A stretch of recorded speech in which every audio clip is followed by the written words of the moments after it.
Bienvenidos a un nuevo podcast de Cláusula Win, en este día tan esperado en el que se han hecho públicas las conclusiones del abogado general de la Unión Europea sobre los acuerdos de innovación en cláusulas suelo. Tenemos aquí a María Luisa García. Buenas tardes a todos. Hola, buenas tardes. Tenemos también aquí en la mesa, como veis, unos pastelitos, y esto es debido a que habíamos hecho una apuesta, María Luisa y yo, en el sentido, o para ver en qué sentido podían ir las conclusiones del abogado general. Y bueno, yo era mucho más optimista que ella, y al final, no siendo una catástrofe, al contrario, como ahora veremos, no son tan malas como la prensa ha publicado durante la mañana de hoy, pero no es todo lo contundente que yo pensaba. Entonces, vamos a empezar por ahí. Yo creo que es importante, esta mañana cuando estamos intercambiando impresiones sobre esto, la prensa pues era un poco catastrofista. En este caso, pues todas las noticias que se han publicado esta mañana, El Mundo, Expansión, Confidencial, La Vanguardia, decían que, bueno, que el abogado del Tribunal Europeo de Justicia Europeo avalaba esos acuerdos que la banca había firmado con los clientes para la supresión o eliminación o bajada de la cláusula suelo. Pero realmente, como pasó con el IRPH, no es tan catástrofe, y realmente si leemos bien las conclusiones, al contrario, parece que la balanza se va a inclinar más para el consumidor. ¿Cómo lo ves tú esto? Da la sensación, como tú dices, que este caso, que en concreto es contra el banco Ibercaja, da toda la sensación de que es el consumidor el que va a ganar el asunto, porque como tú dices, el abogado del Tribunal de Justicia de la Unión Europea, el abogado general, marca unos requisitos muy estrictos que debe cumplir el banco para considerar que ese acuerdo es válido. Sí, las conclusiones básicamente se dividen en dos cuestiones. O sea, si es posible esas transacciones, si es posible firmar un acuerdo que verse sobre una cláusula posiblemente abusiva, y si es válida la renuncia del consumidor a demandar en el futuro, la renuncia a su derecho más básico, que es el de reclamar. Entonces, el primer apartado, en cuanto a es posible una transacción, es posible un acuerdo sobre cláusulas abusivas, ¿qué nos dice aquí el abogado? Lo que dice es que efectivamente la directiva en ningún momento se opone a celebrar un contrato, ¿vale? Que el consumidor celebre un contrato sobre una posible cláusula abusiva. Uh-huh. Pero sí que es cierto que dice que, aunque la directiva no se opone, hay matices. En primer lugar, habla de la renuncia, y es que dice que para que el consumidor pueda renunciar a la abusividad, es decir, a demandar en un futuro por una cláusula abusiva, debe prestar su consentimiento de forma libre, y ese consentimiento debe estar previamente informado, debe estar el consumidor previamente informado. Esto te he apuntado aquí, esto lo repite el abogado general hasta 5 o 6 veces, o sea, consentimiento libre e informado. Y todo pivota en torno a eso, es decir, que no es tan fácil que esa renuncia sea válida. O sea, el consentimiento debe de estar bien informado previamente para que esa renuncia del consumidor a reclamar en el futuro sea válida. Y más requisitos que luego especifica de forma concreta. Sí, incluso remarca que a nosotros nos parece una cosa muy a tener en cuenta. Remarca que el consumidor en este tipo de acuerdos siempre se encuentra en una situación de inferioridad, es decir, que el que lleva todo el tema de la negociación, si se puede llamar así negociación, uh-huh, siempre es el banco. Entonces ya partimos de una cosa, es decir, bueno, el abogado del Tribunal de Justicia ha dicho que los acuerdos pueden ser válidos, o sea, que la posibilidad existe y es real, eso el consumidor puede negociar. Vale, lo que pasa que de ahí a lo que ha trascendido en la prensa de que avala los acuerdos, que son válidos todos, no al contrario, porque es que, como ahora veremos, pone tantos requisitos y tantas cortapisas que al final no va a ser tan fácil que esos acuerdos sean válidos. Y ya adelantamos, el acuerdo de Ibercaja, que es el que de este asunto, sí, se lo carga, directamente. O sea, todos los acuerdos de Ibercaja, si la sentencia al final sigue el criterio del abogado general en este sentido y es en esta línea. Las transacciones con Ibercaja, vamos, se las han cargado. Y en este sentido, también chapó al despacho en Independencia 21, que es el que... Independencia 24. 24, que fue el que elevó esta cuestión al Tribunal Europeo por este asunto de Ibercaja, que también tuvo lugar a la sentencia del Supremo de 18 de abril del 18, y chapó porque, vamos, ahora yo creo que la balanza está inclinada a favor del consumidor en los acuerdos de Ibercaja. Sí, porque incluso determina el abogado general que el juez de oficio debe examinar, aunque no se haya solicitado en la demanda, el juez de oficio debe examinar si la renuncia que hace el consumidor es libre, consentida e informada, o en cambio se debe, como bien dice y como todo apunta que parece ser, o bien se debe esa renuncia a un abuso de poderes por parte del banco. Además, aparte del abogado general, dice, digamos, esto un poco en términos genéricos, es decir, consentimiento libre, informado, que el consumidor conozca la carga económica de ese nuevo contrato, insiste mucho en términos genéricos, pero luego concreta, y hay algunas cuestiones importantes. Por ejemplo, en esa renuncia debe de informársele al consumidor de los derechos que tiene conforme a la Directiva 93/13, en nuestro caso conforme a la Ley de Consumidores y Usuarios. Debe de informársele en esa renuncia, en esa parte del acuerdo, que en los acuerdos que hemos visto, y en concreto en el del Ibercaja, no se informa de esos derechos. Y aparte, más cuestiones, ¿no? Una opción, tiene que dar una opción. Sí, el banco tiene que informarte de que puedes firmar ese acuerdo que te están poniendo delante encima de la mesa, o bien puedes acudir a los tribunales. Te debe dar las dos opciones. Claro, que el consumidor sepa que efectivamente, en base a esos derechos que tiene, puede acudir a la vía judicial. Es decir, usted, vale, está aquí, puede firmar este acuerdo, pero que sepa que tiene la vía judicial. Y también, claro, el alcance de lo que puede conseguir quizá en esa vía judicial, porque al informársele previamente de los derechos que tiene conforme a la Directiva 93/13, el consumidor podría conocer qué alcance puede tener para él la vía judicial.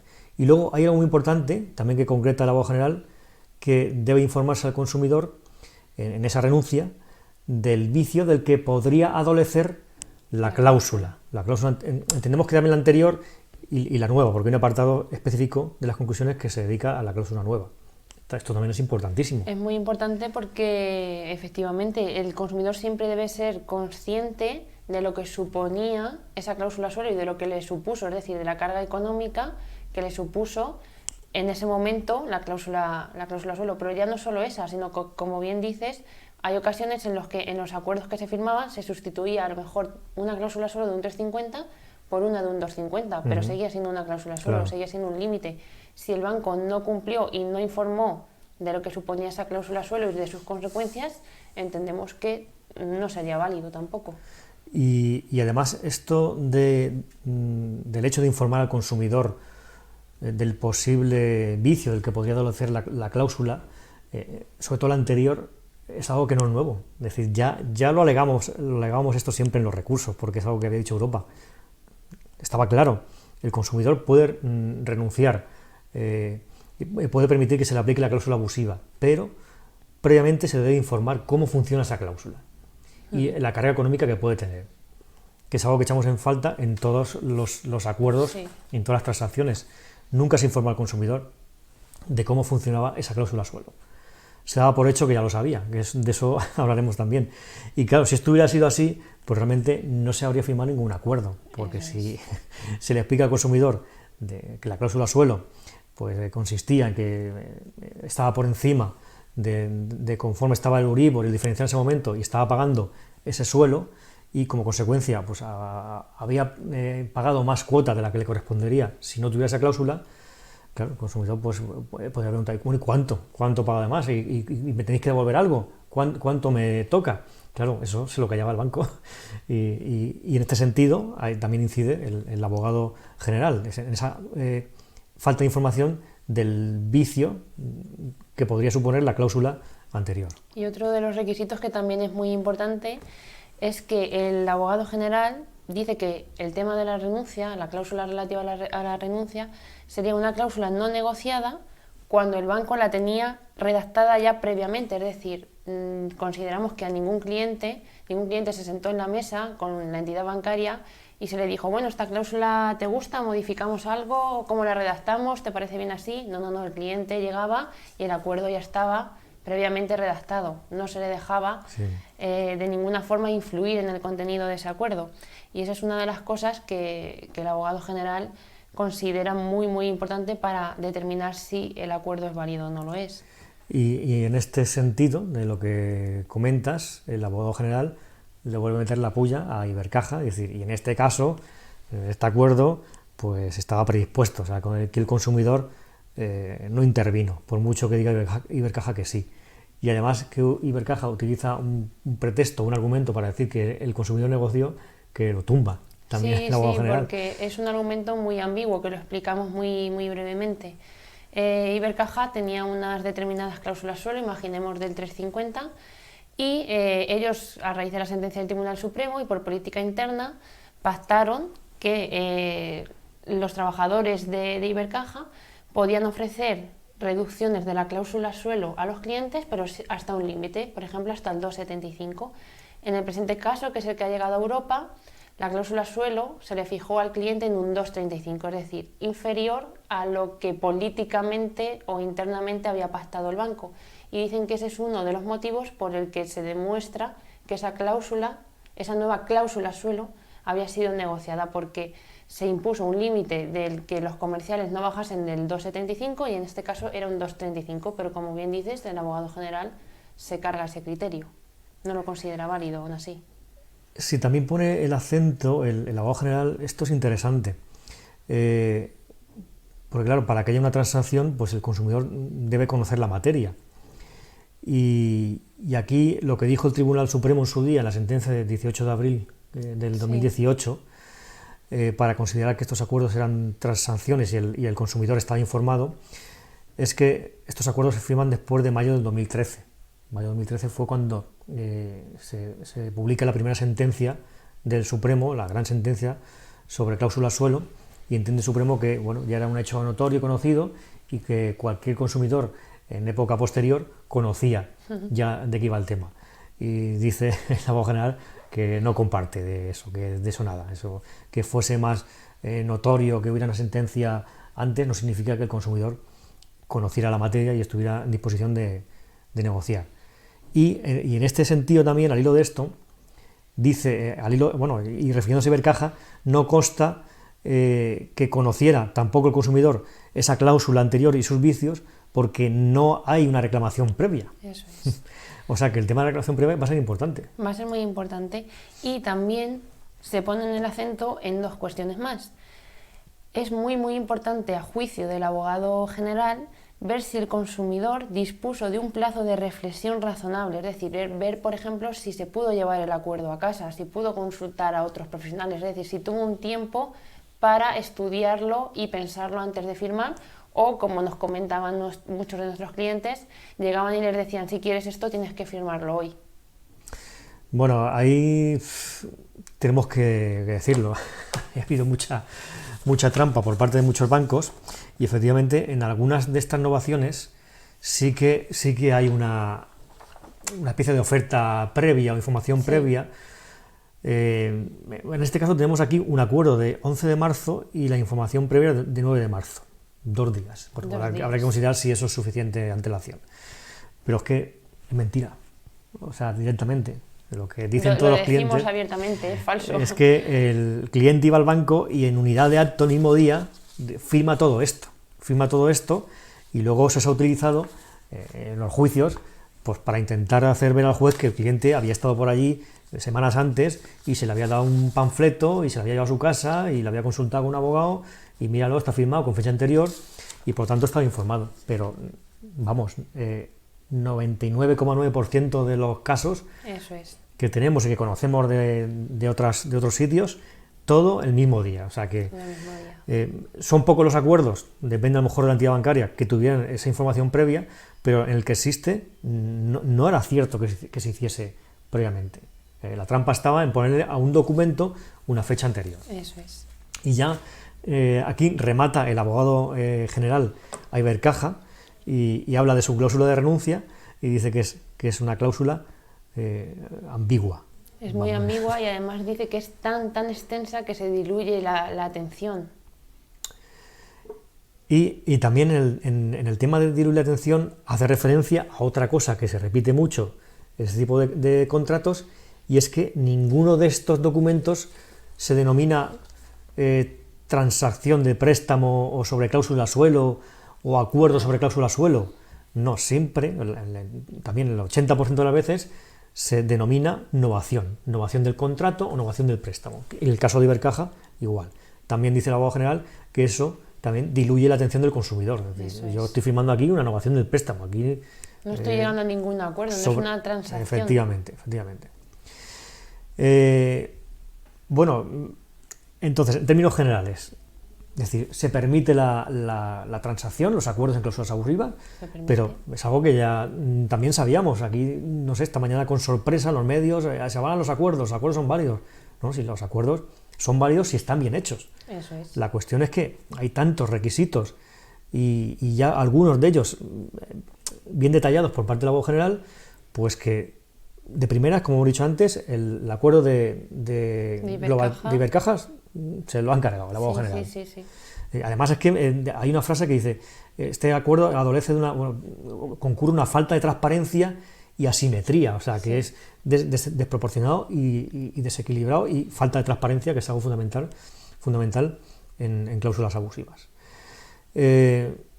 Nosotros tenemos casos de clientes nuestros, distintas entidades bancarias. Hemos estado comparando pues acuerdos de otros bancos. El de Ibercaja ya está bien examinado aquí. Básicamente eran prácticamente todos iguales, es decir, todo acuerdo que se parezca al de Ibercaja, que va a ser prácticamente así, pues entendemos que estas conclusiones hay que velar de una forma muy positiva. Sí. Porque, a no ser que el Tribunal de Justicia dicta sentencia cambie de una forma radical, si sigue el criterio del abogado general, pues al final estos acuerdos no superan esos requisitos que establece el abogado general. Y más aún cuando el propio abogado general ha dicho que la carga de la prueba recae sobre el banco. Es el banco el que debe demostrar, insiste, y es el banco el que debe demostrar que, por ejemplo, el consumidor pudo influir a la hora de redactar el acuerdo, que el consumidor estaba informado, que el consumidor sabía a lo que renunciaba, que el consumidor se lo pudo llevar a su casa con la suficiente antelación. Todo eso debe demostrarlo el banco y entendemos que no tiene forma. Claro, y fíjate, va más allá del abogado general, y en el caso de la sentencia del Supremo de 18 de abril de 18 y ese acuerdo de Ibercaja, hay una parte del acuerdo que es manuscrita, y el Tribunal Supremo ponía mucho peso en ese hecho. Es decir, hay una parte del acuerdo, de la transacción, que está manuscrita por el consumidor. Dice el Tribunal, el abogado general, que tampoco, eso puede ser un indicio más, pero no es determinante, como el Supremo dijo en su día. Muchas veces se le dictaba al cliente lo que tenía que apuntar, pero sin ninguna explicación. Yo puedo apuntar, tengo un límite del 2,75, pero yo no sé cómo me va a operar eso de cara al futuro, o cuál va a ser la consecuencia económica que ello me va a suponer. Claro, como parte negativa también de las que se ha hablado esta mañana en la prensa, había un inciso en el que se decía, otro respiro para la banca también, porque dice el abogado general que no se le puede exigir al banco que le diga al cliente o que le informe de la cuota que va a pagar a futuro si no tuviera cláusula suelo. Como mucho una simulación o unos escenarios, pero bueno, eso es lo que tenemos ya en cláusula suelo realmente, lo que dijo el Supremo, que haya una simulación de escenarios, es decir, algo teórico. Antes tampoco se le exigía a la banca que dijese con precisión qué cuota iba a pagar el cliente sin cláusula suelo. Así que... No, claro, incluso cuando tú vas a formalizar un préstamo te hacen la cuota a lo mejor del primer año, pero como suele ser variable, el banco no sabe de cara al futuro lo que se va a pagar. Claro, es decir, que ese hecho en el que también ha hecho hincapié el abogado general, y que parece ser también que ha saltado a los medios como echándose las manos a la cabeza, es decir, ya está, la banca, mira qué colchón le han dado. No, es que eso era así antes también, o sea, no es nada nuevo. A mí lo que me da rabia de todo esto, María, es que al final no trasciende realmente lo que ha pasado con estos acuerdos. Es decir, todo esto son exámenes lógicamente jurídicos, teóricos, si el acuerdo tiene esto, si no lo tiene, pero lo que ha pasado realmente es que al consumidor se le ha coaccionado para que firmase esos acuerdos. Y se le ha engañado totalmente.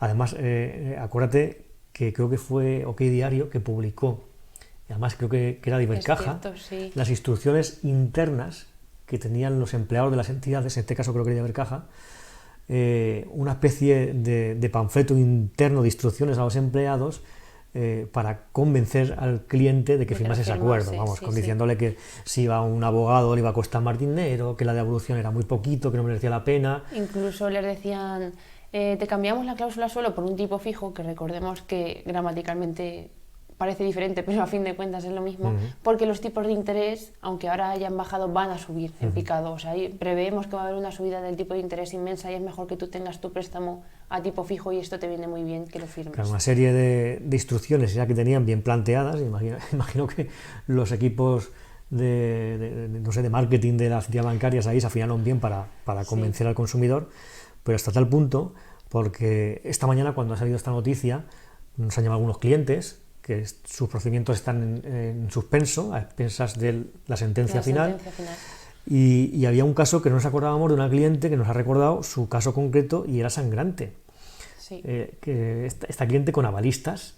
Sus padres eran los avalistas. Sí. También cuando hay avalistas también se les obliga, es decir, a todas las partes que intervienen en el préstamo se les obliga a que firmen el acuerdo de innovación o de transacción. Y entonces, como decimos, no sin ningún margen de tiempo, le dijeron a la cliente que lo debía firmar en ese día. Pero claro, al tener que firmar también los avalistas, pues le era muy difícil llevar a sus padres, tal, y le hicieron fingir o falsificar la firma la lengua de su madre. Falsificar la lengua. Además, con mucho apuro, esta cliente, es que con un detalle decía, es que el director del banco me movía la pantalla del ordenador para que viese la firma de mis padres para que yo la pudiese hacer igual. O sea, había un nivel quizá también de presión a los empleados de los bancos para que el cliente firmase esto. Y lógicamente con eso evitaban una demanda más, que prácticamente sabían que se podía perder con mucha seguridad, y ya no solo evitaban una demanda, sino una devolución, que por pequeña que sea, el banco nunca quiere devolver nada. No. Es una de las cosas que siempre hemos echado en falta en los acuerdos, es decir, haberle dicho al cliente a qué estaba renunciando, ¿vale? Sí, usted está renunciando a demandar, sí, pero en ningún acuerdo, en ninguno, esto sí que en ninguno, eso es verdad, ninguno. Se dice al cliente, usted, por aplicación de esta cláusula suelo, si se queda nula, habría pagado de más 10.000 euros. O incluso 1.000, incluso 500. 500. Usted está renunciando a estos 500 euros, a estos 1.000 euros. En ningún acuerdo está.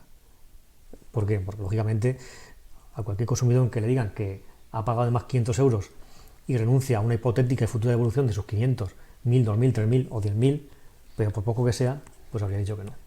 O por lo menos se lo hubiese pensado y se hubiese informado por otras vías. Bueno, pues yo creo que, en conclusión, las conclusiones creemos que son buenas, que dan un margen de garantía al consumidor. Tenemos que esperar igualmente a la sentencia porque no son vinculantes. El tribunal al final puede decidir lo que considere, pero no son tan malas como se pintaban al principio de la mañana. Una vez las lees y las analizas, todos esos requisitos que el abogado general exige son siempre a favor del consumidor. Incluso si yo fuese, en este caso, el abogado que interpuso la cuestión prejudicial de Ibercaja, cualquier cliente que tenga un acuerdo con Ibercaja, yo estaría contento, ¿vale? Porque aquí, claro, como el asunto de Ibercaja, el abogado general se refiere al acuerdo de Ibercaja y vamos, está muy cogido con pinzas y, bueno, claramente en muchos puntos dice que no es transparente, que es asimétrico, que incumple la buena fe, se incumple la buena fe por parte de Ibercaja, en fin, que por lo menos para Ibercaja es un mazazo. Es un mazazo. Y a partir de ahí, pues para el resto de acuerdos, pues esperemos que la cosa sea similar, porque los acuerdos básicamente son todos muy parecidos. Bueno, pues ya toca esperar la sentencia y poco más. Que no tarde mucho, que están todos los procedimientos parados y la gente, pues... No, fíjate, se me acaba de ocurrir esto, no es de extrañar que veamos movimientos en las entidades bancarias a raíz de estas conclusiones. Ahora mismo había una postura muy enconada con las entidades bancarias, no se querían llegar a acuerdos en esos pleitos que hay pendientes en esta materia, con acuerdos firmados, y yo creo que es posible que haya movimientos. que hay movimientos porque no está claro y para la banca no está claro. Entonces, incluso ahora, perdona que te corte, incluso ahora que ya el abogado general más o menos ha dictado unos requisitos que más o menos debería cumplir la entidad, a mí no se me haría extraño que para el tema del IRPH, que también esté pendiente, empiecen a redactar acuerdos o contratos cumpliendo estos requisitos. Tomando como referencia todo esto. Tomando como referencia todo esto para engañar una vez más al consumidor. Pues muy atentos a consumidores, con acuerdos de innovación firmados, con cláusula de IRPH, atentos a esos movimientos de las entidades bancarias y lo importante es estar informado. Sí, estar informado siempre. Antes de firmar cualquier cosa, porque fíjate, estamos aquí, en este punto, con esta conclusión del abogado general, quizá también, bueno, lo hemos dicho ya, si es que es el banco el que engañó al consumidor. Me va a decir que, bueno, pues ahora un consumidor se aventuró. No, es que fue tanto el machacar por parte de las entidades bancarias al consumidor que no hubo margen para que el consumidor pudiese pensar si firmaba o no firmaba. Bueno, pues aquí lo dejamos y esperamos tener noticias, creemos, positivas, buenas como esta, en otras materias, IRPH, gastos hipotecarios, que están por llegar de Europa. Pues nada, buenas tardes y hasta la próxima.